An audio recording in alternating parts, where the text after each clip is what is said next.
What's going on? Your boy's back at it again. Another hot review for you. Drams on deck. Today, we got another heavy hitter. Today, we got a Talisker Distillers Edition. Yes, sir. This bad boy is bottled at just under 46% ABV. And this special edition is what they call the Amoroso Doublewood. Amoroso Sherry. So this is it. Here's the box. You see it right here. This one right here is bottled at 45.8. And the thing about this, it's 10 years, right? And it's aged in Amoroso Doublewood. So if you don't know, they consider Amoroso to be like a cream sherry, in the sense that it's a mix of dry and sweet sherry. So for example, Amoroso is more of a dry sherry. The PX is more of a sweet sherry. So they mix the dry and the sweet, and they call it the cream. Amoroso is what the product of that hybrid is, the dry and the sweet hybrid, Amoroso. 10-year Talisker. So you got the sweet, you got the peat, and everything in between. Just under 46%, 10-year. This is what we got from the Islands. This is actually my very first bottle of Talisker. I've tried Talisker other times, but this is the very first bottle of Talisker I purchased. This particular bottle I've only had, I don't even think I've had it quite 2 weeks yet, and it's almost halfway gone. So without me telling you, I think you know the answer if I like it or not, but we're gonna get into that in just a second. This one right here, this bottle normally goes for around $100. I got it for around $90 at the military exchange in Southern California, but this is roughly around $100 a bottle. So, this is a sweet and peat sherry. A little, it's not a traditional Oloroso or European oak. This is a slightly different frame of sherry because you got this. It's a mixture, hybrid. I will call it a hybrid of the dry and sweet mixed together. 10-year Talisker is what we got on deck. So for me, first Talisker on deck, this one right here, the Distillers Edition Amoroso Doublewood. That being said, let me wipe the sweat off this thing right here. Let's sweat off the brow. Bam! You have like a little nice amber color on deck. Yes, sir. And right now, I can smell the peat. I don't have to put my nose in it. I already smell the peat, but that's okay. I like sweet and peat. I like a nice balance of it. I like peat. I like it within balance. So I don't like it necessarily super smoky and peaty. I don't necessarily like it super sweet. But I can tend to like the sweet more than peat. But I like them when they mix together at the right particular balance and oh my God, it's a wonderful marriage when you can put the sweet and peat and mix other flavors in and make it so balanced. That's where you got, in my opinion, top of the line ish, if you get my drift. That being said, let's jump on this nose. Whew. This right here is a perfect balance, and it has a complexity on the nose. Because the first thing that you smell is before you put in your nose is the peat. So you get the smoke, the campfire, you get that smell. But when you put your nose in and dig your nose into it, when you get closer to it, that's when you pick up the sherry influence. So from a distance, you can pick up the peat, but when you get closer, you get the sherry. You still get the peat as a nice, subtle, woodsy peat. So it's almost like, just imagine if you getting ready to barbecue some nice hickory wood. You get that. It's not necessarily just a traditional super, like if you had a Lefroy, how it's super campfirey and ashy and that type of thing. You get a little bit of that, but more on the woodsy as opposed to the ashy side. If you get my drift. Just imagine if you had like a beef jerky. You get a little bit of like a faint smell of some beef jerky. You get the sweetness from the sherry. You get the peat smoke. And it's a very nice balance. Like I get like a little hint of a ham in here. Very nice complexity. You get a little bit of spice too. The spice is not very distinct, but I get spice, sherry. You get the woodsy, the hickory, ham, peat, all on the nose. Very nice. That's very pleasant, I will say on the nose. And just again, you see the color on it. Nice amber color. On the palate, here we go.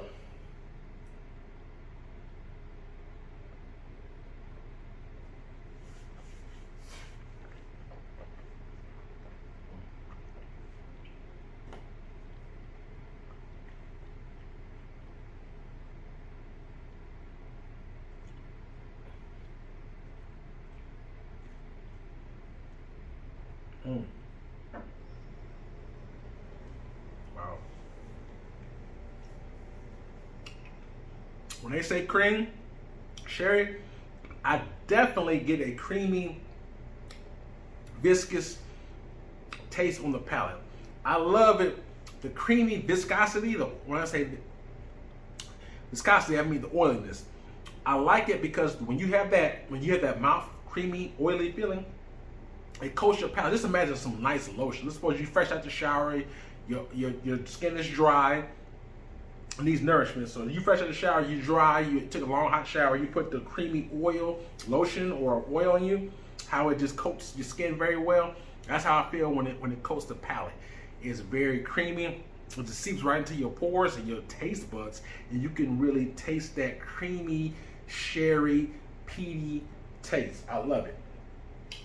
It's not super hot, but I think for me, peat whiskeys taste a little bit hotter than the ABV. When I say that, meaning that something that's not peated, it could be maybe 55%, and it tastes sometimes, to me, smooth. When you have something that has peat in it, it could be maybe 48%, but it may taste hotter because of the smokiness of the peat may tend to be a little bit more hotter than a normal whiskey. Sometimes for some people. This to me, I love the fat. I love the heat on it. It's not super hot, but like I said, it's a tad under 46, but I get a little bit of kick, mostly from the peat though. That being said, let's jump one more on this palate.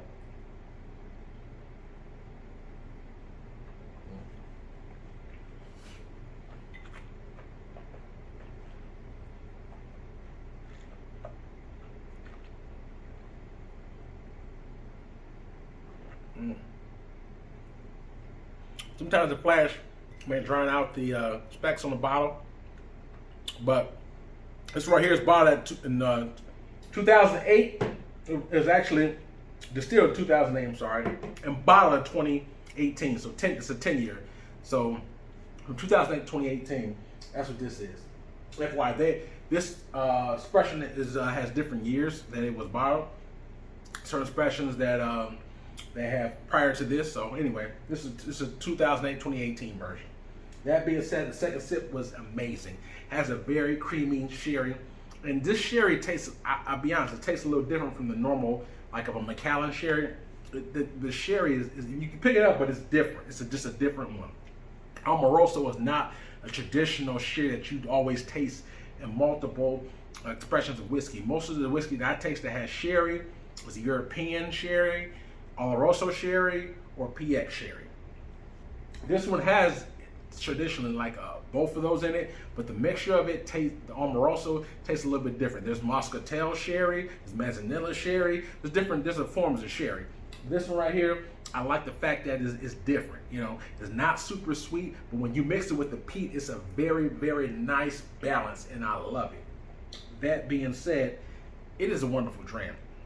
You pick up the sherry, the creaminess, you get the, like I said, that thick, nice, but it's subtle, but the peat is very good on there.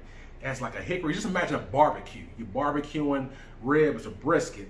That hickory taste, I get a little bit of that on here. So just imagine a barbecue, a thick like a meaty ham, and then you have that sweetness of the sherry mixed in there with the cinnamon. Oh man, it's in there.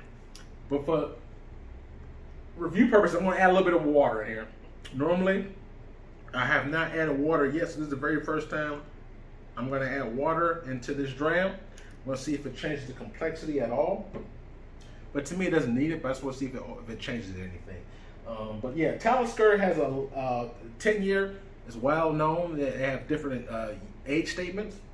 This is the Distillers Edition. I think what made me get this, I actually had a 10-year. The only other Talisker I've ever had was a 10-year, and I had this one. They are both excellent. The 10-year has some similarities, not quite, but similarities to if you ever had a Highland Park 12. It has some similarities in that. So just imagine if you're a Highland Park 12 fan. When I say Highland Park 12, I'm referring to the older version. They have a newer version, which is the Viking. I haven't had that, but the older expression, in my opinion, from what people said, the older expression is better than the newer expression. If you ever had a Highland Park 12 OG, the Talisker 10, not this one, but the 10 has some similarities to that.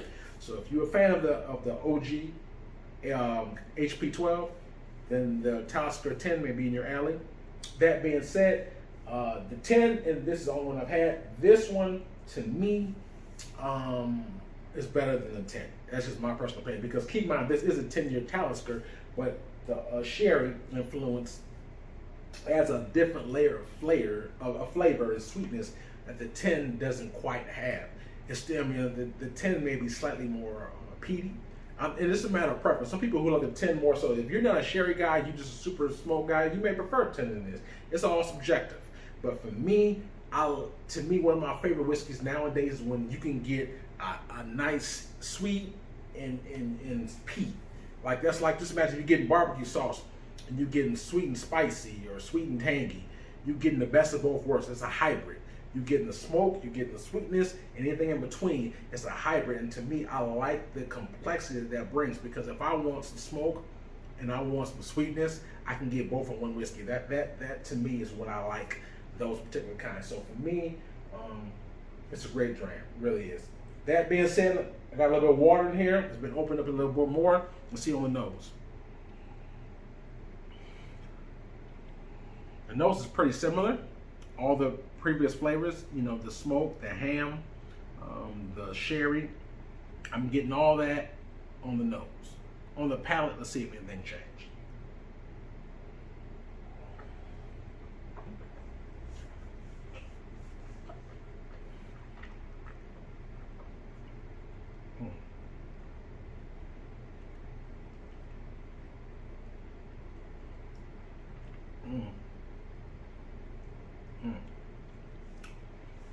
On the palate, I will say the water brings out more sweetness.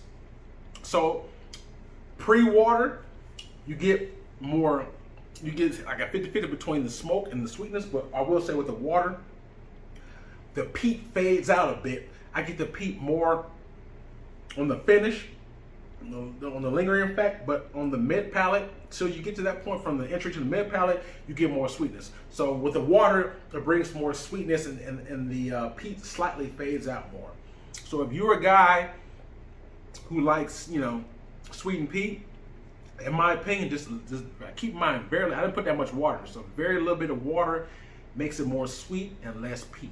So if that is what you like, I will say always try it neat first, and then add water and see what the difference is, because your palate may pick up different from what my palate tastes. That being said, try neat, then go water. But on my palate, it's more 50-50 sweet and peat, and then when you hit the water, it's more like 70-30 sweet to peat. That's what I pick up. So you get more lingering effect of the Amoroso sherry. You're getting like a nice sweetness to it. It's not overly sweet, but a very neutral sweetness, and like that ham effect lingers more. And then on the finish with the water, that's when you get the more smoke on the end part. That being said, great dram. This is my first Talisker bottle, the Distillers Edition, Doublewood Amoroso. Get it for roughly around $100. To me, 1 to 10, 10 being the very best on the rating scale. My personal preference, I'm gonna rate. Wow, it's a tough one, but I'm gonna rate this a solid. It just depends, but I'll rate this a solid 8.5 all day. It really is. It's a solid. I'm almost leaning towards a 9, but I will say that it's a solid 8.5, borderline 9. And the reason why I say that, because like I said, you get an even effect of sweet and peat, and it is done so well. and it's buttery, it's smooth. You get a very, very slight hint of toffiness on this. And the peat is very nice, subtle. It's not aggressive like, it's not super aggressive like punchy, like ashtray. It's not that kind of a peat on this one. This one's more of a hickory wood. So I'm gonna be honest with you, I'm almost leaning toward the 9 now because it's still lingering. As I'm talking to you, I still taste it. I still get a little bit of the ham, the lingering. So I'm almost leaning towards a 9 out of a 10 for the Talisker Distillers Edition Double Wood Amoroso. Very, very wonderful dram. I got it for $90 at a military exchange, but normally it goes around $100. So 10-year Talisker bomb dram, love it. And I will be getting more of this, rest assured. Bottle at just under 46%. If I had to compare this to something, the closest comparison I can think to say is as I mentioned earlier, the Highland Park 12. To me, this is the Highland Park 12 have a kinship. Which one's better? Whew, that's tough to say. This one has more of a meaty feel to it. I think the Highland Park has slightly more peaty feel. So it's a matter of which you prefer. I have a Drams side by side to tell you the truth. But anyway, it's a keeper. Like 8.5, 9. More, like I said, as I'm lingering more leaning towards a 9. As you can see, within 2 weeks, I'm putting in work. I'm putting in damage on this thing. I definitely will be getting more. I love this expression. So if you like that review, please hit the like button, hit the subscribe button. If you're new to my channel, Drams on deck. I'm coming out with more heat, more reviews. Hopefully you guys enjoy. You could be doing a lot of things, but you're sitting here listening to me. I greatly appreciate it. In my opinion, if you like Talisker, I think you would definitely love this expression. I think you definitely will not be wasting your time. Talisker 10 on deck. Talisker 10 with the Amoroso, that's what I call it. Double wood. Distillers Edition bomb dram. I really, really like it. I think it's pretty much leaning toward the 9. Drams on deck. Thank you for your time. Signing off. Yes, sir.